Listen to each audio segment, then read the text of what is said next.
Thank everybody for being here. I visited with some locals who live around here, including a family member of the owner of this store. I let her know that I first came to the store about 21 years ago. Been to this store every year for many years. I've seen these little campers since they were just a little bit bigger than toddlers, young kids. I've seen them grow and mature into beautiful young men and women. Nothing is as heart-wrenching as hearing the stories of what the girls around here, especially the girls at Camp Mystic, went through. To see where they lived in one moment, where they disappeared the next moment, and were gone forever a few moments after that. I wanted these people to know, I want you all to know, the hearts of our fellow Texans are breaking every single day because of what people of this community and the surrounding area are going through. There's nothing more important on our hearts and minds than the people of this community, especially those who are still lost. I told them what we were doing, not just today, but what we are going to be doing for the days, weeks, and months to come. This is what they needed to hear. They need to know Texas is in this with the people in the Hill Country right here. We are not leaving until this job is finished. The job right now, the primary job right now, continues to be locating everybody who was affected by this flood. There still remain those who are missing.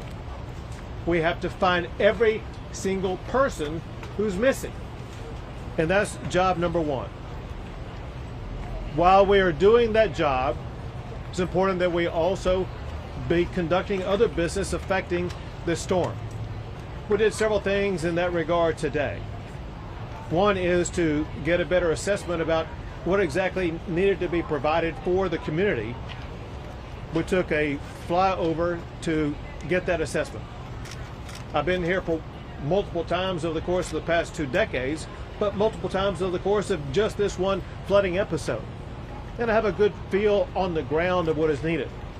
But when you're in the air, you get a fuller perspective of how widespread, how catastrophic the damage is, and what must be done to fully address it.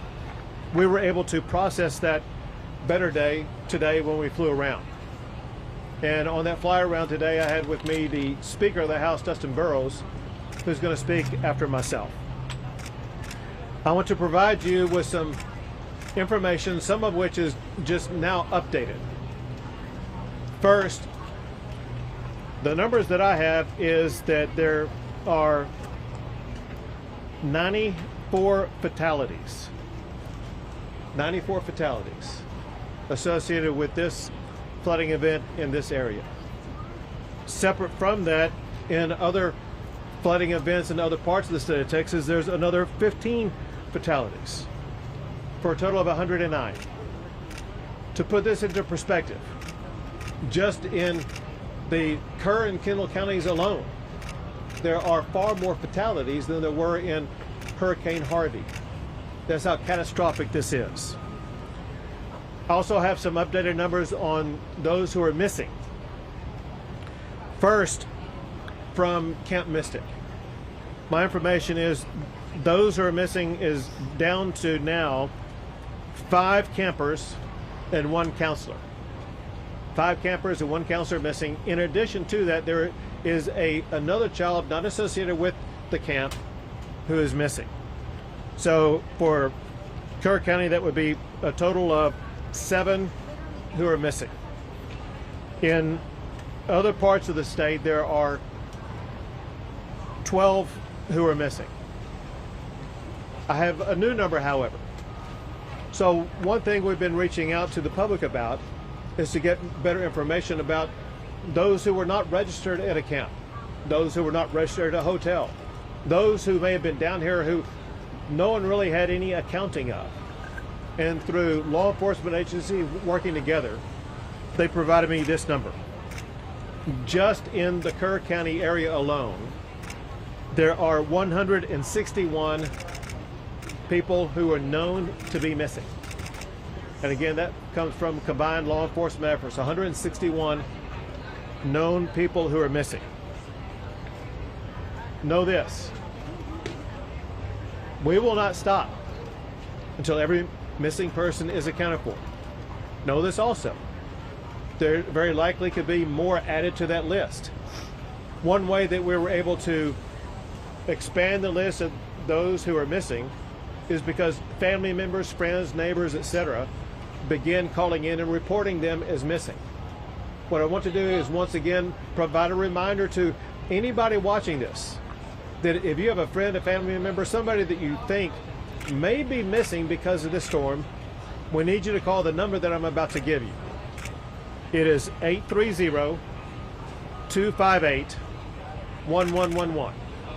That's 830-258-1111.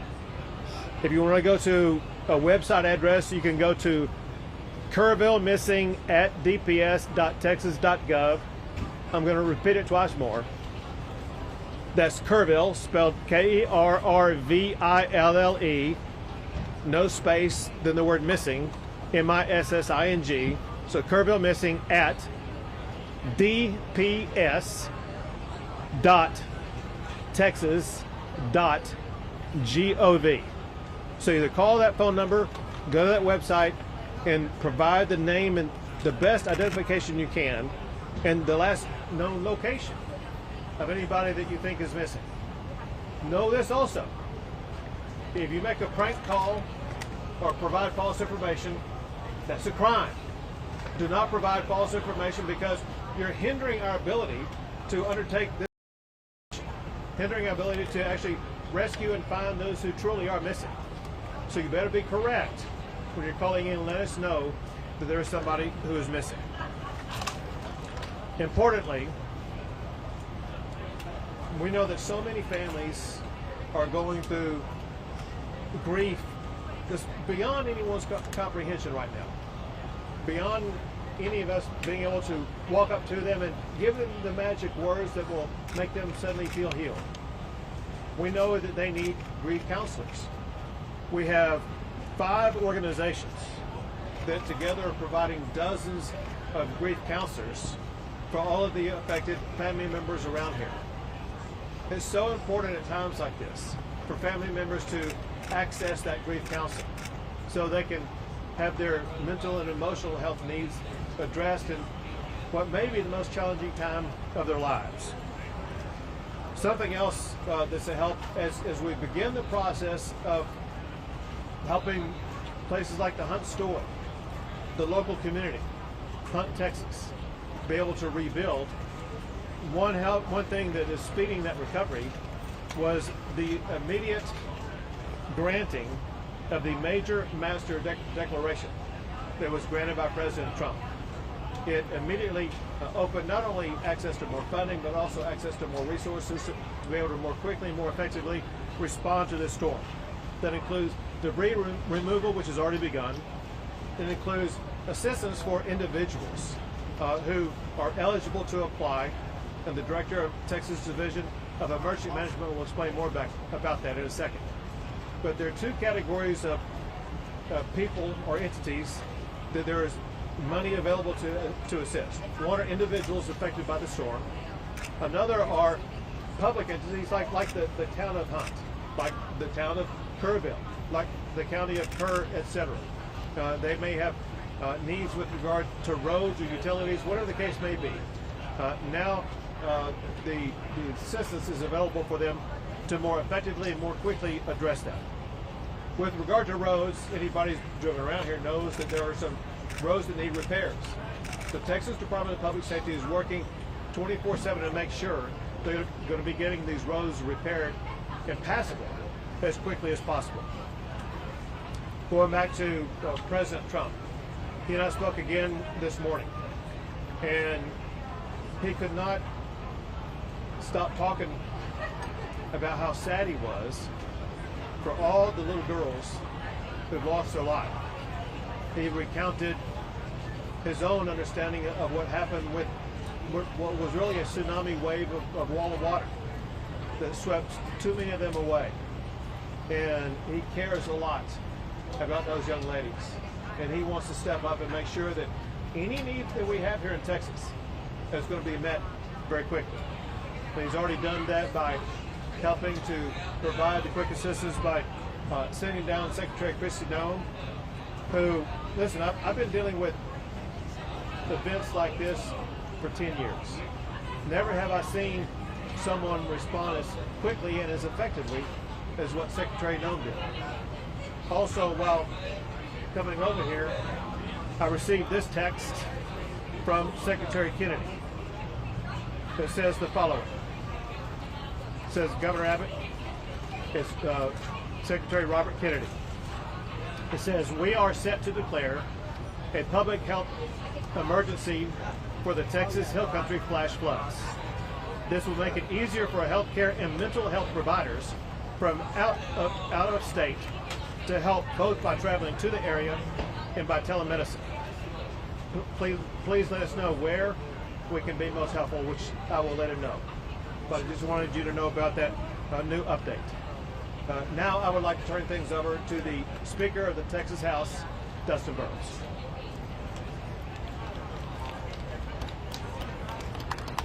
Thank you, Governor.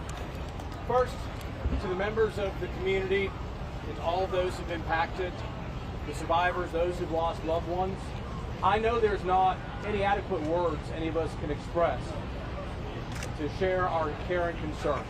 But I want to promise you, every person in this state, every tip of it, we have held you in our thoughts, in our prayers, and we will continue to do so as you go through this and you take care of what I know all Texans can endure. I had the opportunity to fly with Governor Abbott today over the damaged area. It is hard to comprehend the amount of water that came through in such a short period of time. It is unimaginable what the victims and survivors went through as they were faced with that, and we heard the stories about that. And looking at the debris and looking at the problems and all of the damage that's been done, I know there's a long road to recovery. But through that, we saw some silver linings. We saw Texas flags being flown proudly because we know people in this state are resilient. We saw people from all over the state coming together and working and volunteering and trying to begin helping rebuild and continuing with the search and recovery efforts. I have had members of the Texas House from all over the state looking for ways to help. You have a great local representative of West Verdell, but I promise you, every Texan, all 150 members of the Texas House have been looking for ways to help, whether it's helping to raise money or wanting to do things. They are committed to it. I want to thank Governor Abbott for saying that we will address these issues in a special session in 2 weeks. And I want to assure you, the Texas House will be organized, we will be ready, and we stand willing and able to listen to the community and experts and do all that we can to help address it from this perspective. So thank you all very much for the opportunity. I'll turn over the microphone.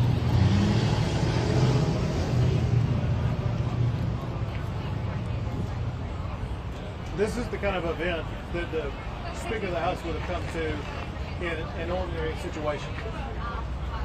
When you consider the fact that we're going to start a special session 2 Mondays from now, a special session that will have at the top of its agenda helping communities like in Kerr County, Kendall County, as well as in Central Texas and the Big Country, all areas affected by the floods of the past week. Those issues are going to be on the agenda for the state to address from top to bottom.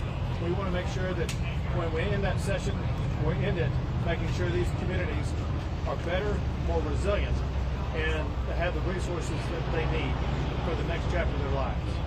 Now we have the director of the Texas Department of Public Safety, KRIV.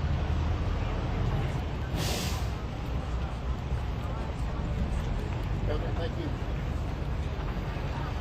The governor said it. We have 109 fatalities and 161 missing. Every asset and resource that the Department of Public Safety has is being used on this response. We have 258 people just from DPS assigned here in KRIV.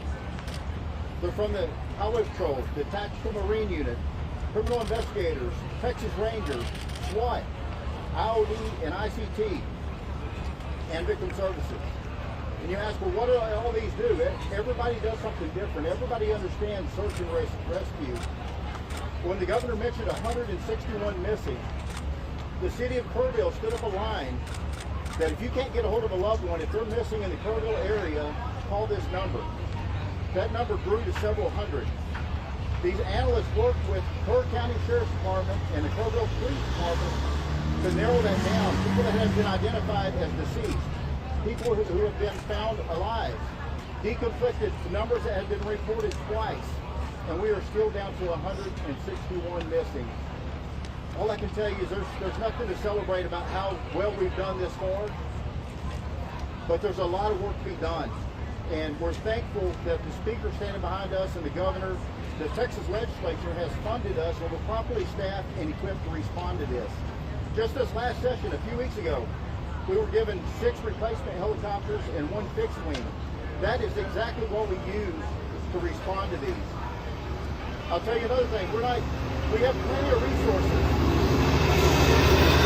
But at the same time, we're not turning down one resource until we recover every last person on this list of 161. So we have FBI, DEA, HSI, the United States Border Patrol, the United States Coast Guard, everybody working together under a unified command, and we won't stop until we finish.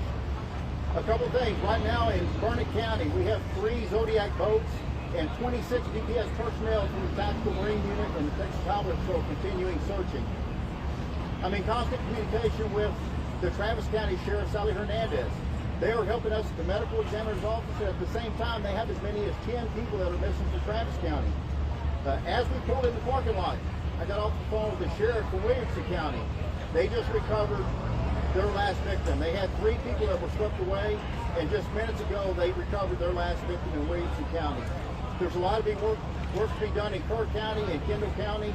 We will continue to grow this and add additional agencies as we go forward. But the governor's right, we won't stop until every last body is recovered, alive or not. So thank you very much. Thank you, Governor. Thank you. Now, General Seltzer with the Texas National Guard. Thank you, Governor. I just got off an hour-long helicopter trip with the governor, and I can tell you what I saw was miles and miles of massive devastation. The Texas National Guard is staying here working with our federal, state, and local partners to search for the missing and help our communities recover.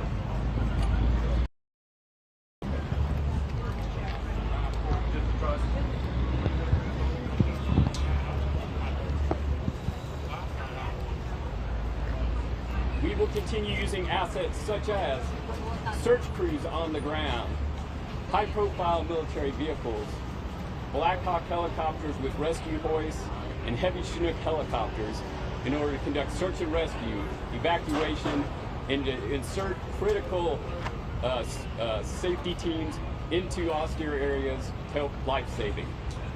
Aiding us in the effort today is the arrival of 4 Black Hawk helicopters from the state of Arkansas. That grows our agency count to 13 helicopters in support of this effort. Additionally, overhead for the last 3 days, we have had MQ-9 Reaper remotely piloted aircraft conducting search and rescue operations. We are working with other states to get additional crews to support so that we can expand the coverage of that search and rescue operation. And lastly, we have shelter management crews that are working within the community to help those in need. I would like to close by saying something that the governor has said many times before, He said it many times today, but I'll emphasize it. Your National Guard will not leave until every person is found. And we will not leave until our communities are recovered. Thank you.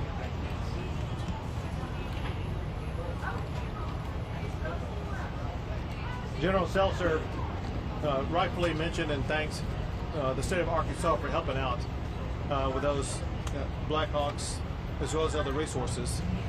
I jotted down from memory what I think is every state that I know has either provided help or offered it or so on its way. I say that I'm hoping I'm not leaving anybody out. But our fellow governors and fellow states are helping out from Arkansas, Oklahoma, Louisiana, Iowa, Nebraska, Ohio, South Carolina, Georgia, Virginia, Pennsylvania, Massachusetts, and I regret if I missed your state. I'll try to come back to it here in a second. But next is Chief Nim Kidd with the Texas Division of Emergency Management. Thank you, Governor. I want to start by thanking all of you for standing out here in this heat and experiencing a little bit of what the volunteers and first responders are dealing with around the clock as we continue our search. We have 4 priorities. They are the continuation of the search. They are debris cleanup and removal. They are supporting individual assistance programs and public assistance programs. I'm going to dive into some of the details of those. We continue our search operations not just here in Kerr County, but in the other 5 counties, and we have people that are reported missing. As you can see and hear by the trucks passing by, debris cleanup is well underway. I want to thank the volunteers and all of the private sector partners that are out there working on debris operations right now. This will aid in the continuation of our search. We are pushing forward to help those whose homes and businesses have been impacted through the FEMA Individual Assistance Program. The President's program has people here on the ground today that are working to get people registered through our websites and start opening disaster recovery centers today and tomorrow. Damage assessments for those locals are still underway, and we've had over 1,000 submissions into the ISTAT program.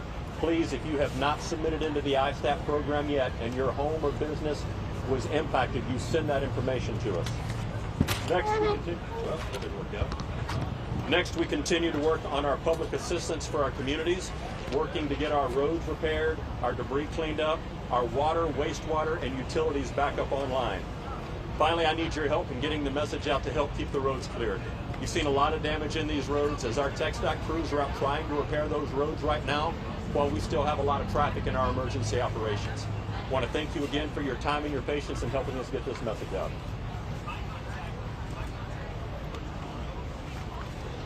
Thank you, Chief. Yesterday, I met with families that can't miss it. I made a commitment to them. The day before, I met with residents of Kerrville. Today, I met with residents of Hunt. I made a promise to all of them. Texas will not stop until we finish the job. We will not stop until we identify, recover every single body. Will not stop until every road is rebuilt, every inch of debris is removed. Will not stop because we are a state that cares about our people, cares about our communities, and we'll be with them every step of the way. We'll take a few questions. Governor, right here, Uvalde happened. Who have said that they didn't receive any emergency alerts on their phones, and are you going to have that conversation with the city manager? I asked this because earlier today during the conference, he really didn't respond to our questions related to how long it took him to evacuate people. Can you speak on that? So obviously the local officials who were on the ground at the time would know the most about that. But let's talk about it in this way. That's going to be one of the issues that we begin to address in less than 2 weeks in the state legislature. We're going to address every aspect of this storm to make sure that we're going to have in place the systems that are needed to prevent deadly flooding events like this in the future.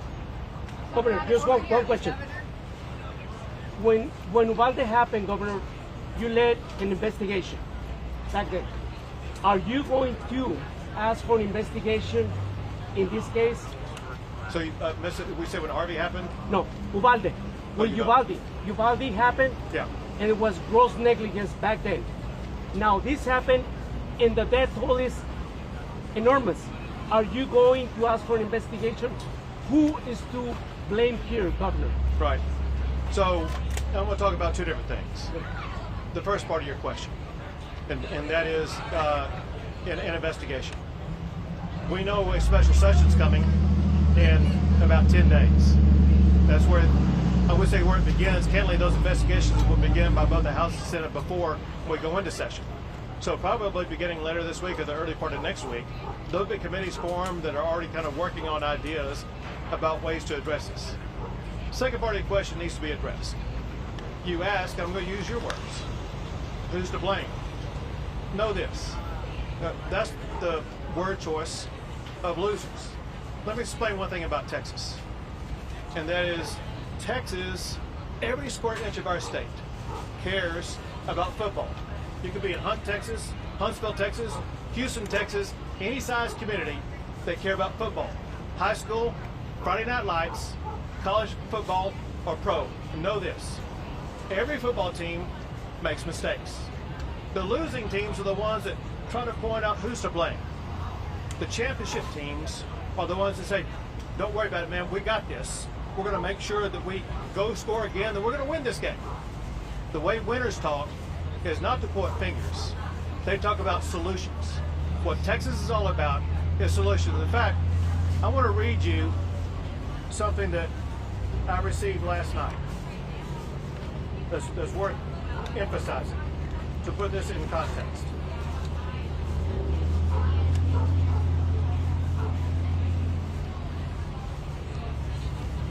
Tragedy has come. That part is done.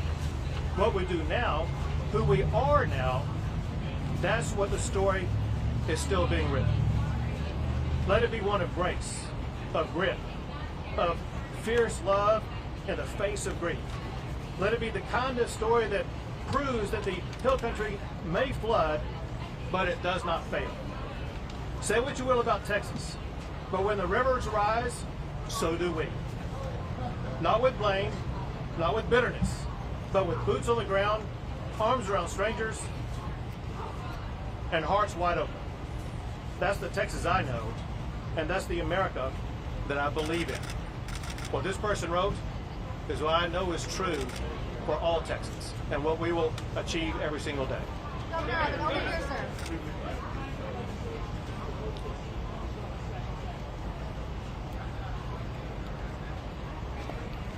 You know, part of the legislative process is policy is not made in a vacuum.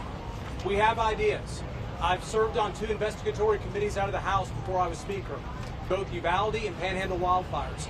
There are things that we can talk about, but it is too early to commit to know the specifics until we actually talk to the members of the community and hear what they think. Talk to the experts in the field. Talk to the first responders. That's what legislative hearings are for. We are ready to get started. The legislators I talk to, the members of the House, and I know the Senate, are very interested in finding solutions to not accept that we can't do better. But we will have those hearings. We will synthesize what we get, and we will come up with legislation that I believe will make it to the governor's desk and make us a stronger, better, more resilient Texas. Governor Abbott, over here, sir. Governor, clearly there's growing concerns in this community. Well, so one thing that we're focused on is making sure that we deliver the right solutions. One thing the speaker just said is worth emphasizing, and that is that for us to provide real solutions, we actually need to hear from the people who are the ones most affected.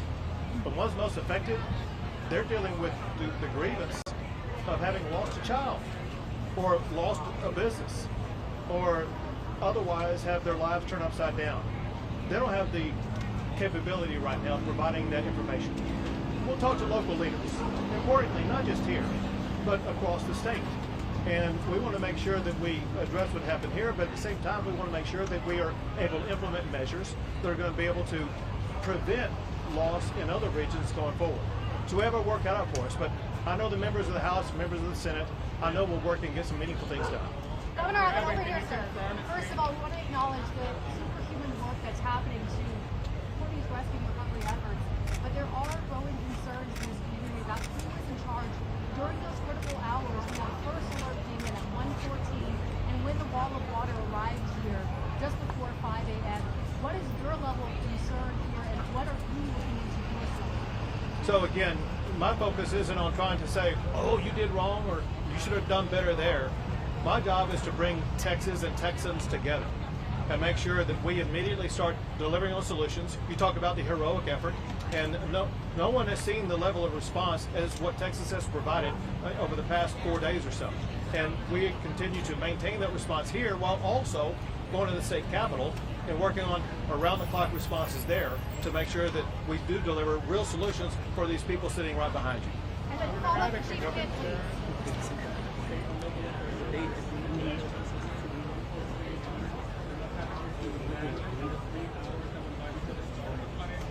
Sure. So what your question is about what local officials knew? You'd have to ask them. You know, what the state was aware of, the state was aware that there was a possible serious flooding event days in advance, and we pre-positioned assets and resources and personnel. And remember, the flood began on Friday morning. We originally positioned those assets, resources, and personnel on Wednesday. Then when greater clarity was discerned on Thursday, we moved them closer, added, and made sure that we had adequate supply going into Friday. So we were ready with the resources on the ground to be able to quickly respond. Some people say, well, we responded so fast. One reason we did respond fast is because we had assets here already. That said, we didn't know the magnitude of the storm. We knew that there was a flash flood warning. And if you heard a flash flood warning, no one would know that would be a 30-foot high tsunami wall of water, I don't think. But all I can tell you is the information we had, the state had, and that we acted on, was information that catalyzed us to begin putting assets and resources in place 2 days before the event happened. We have time for 2 more, folks. Chief Kid, a follow-up, sir. Yep.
That is 10 questions in one.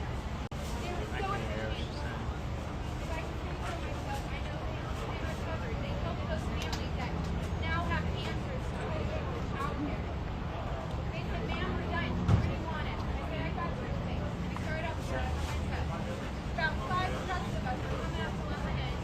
We got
Well, so if I can say this.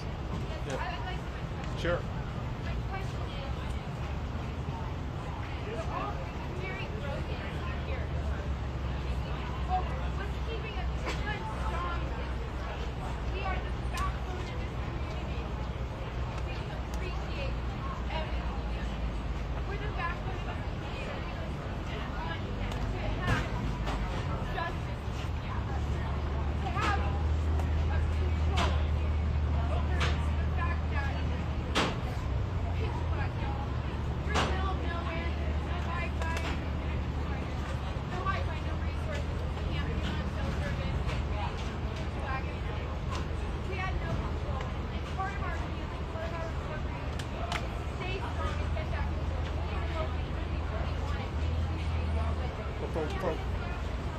Yeah, well, It could be me. It could be anyone. I'm gonna connect you with someone. Yeah.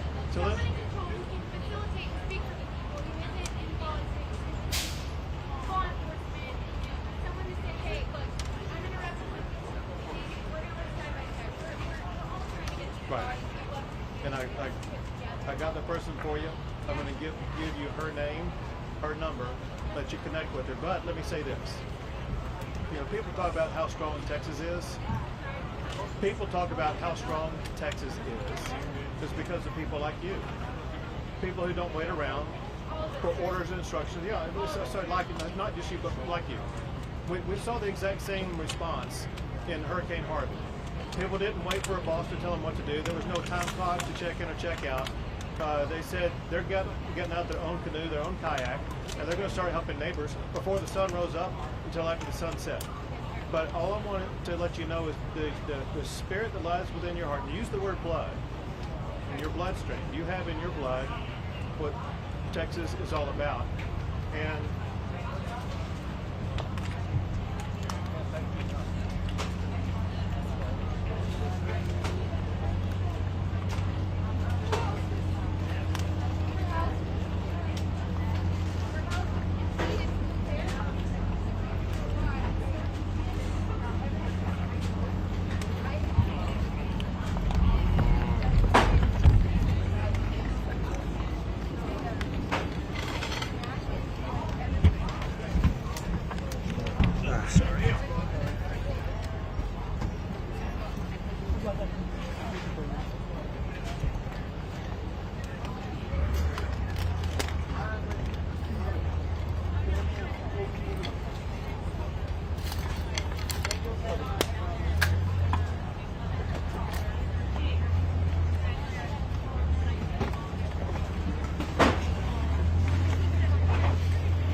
Two more questions. Quick follow-up. At what point was the state let me in see. contact with the county ahead of this flooding here, sir? Nim could best answer that. Nim, when Chief did. We know that resources were deployed ahead of this ahead of the flooding. At what point was the state in contact with her county?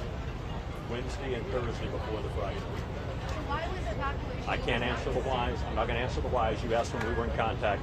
We started having calls and messages on Wednesday from an area of I-35, out I-10, all the way to where it touches I-20, all the way back over to where I-20 touches I-35 again. That is a large chunk of Texas that was anywhere in the potential area where this kind of rain could have fallen. It picked this spot right here. All right. One more question. The nature of the talk, sir? Go ahead. Yep. And so, I just heard that moments ago. The man who's in charge of that assistance is Chief Nick Kidd. He wants to know how long does it take to get assistance? How long does it take to get assistance? So the disaster recovery centers will be published in the morning of those locations. They can go to those locations and start getting aid. There are plenty of volunteers that are out there ready to offer aid right now, in addition to the federal assistance. So you're saying that those centers will be open tomorrow morning? Yes, sir. We have the addresses. I need to confirm them, and then we'll put them out. They will be publicized. They will be publicized. Yes, ma'am. Thank you all. Thanks, everyone.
Vamos, tenemos que acá el traje para vos.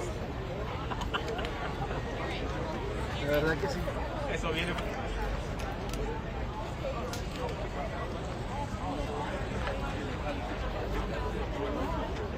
Tiraron para el fango.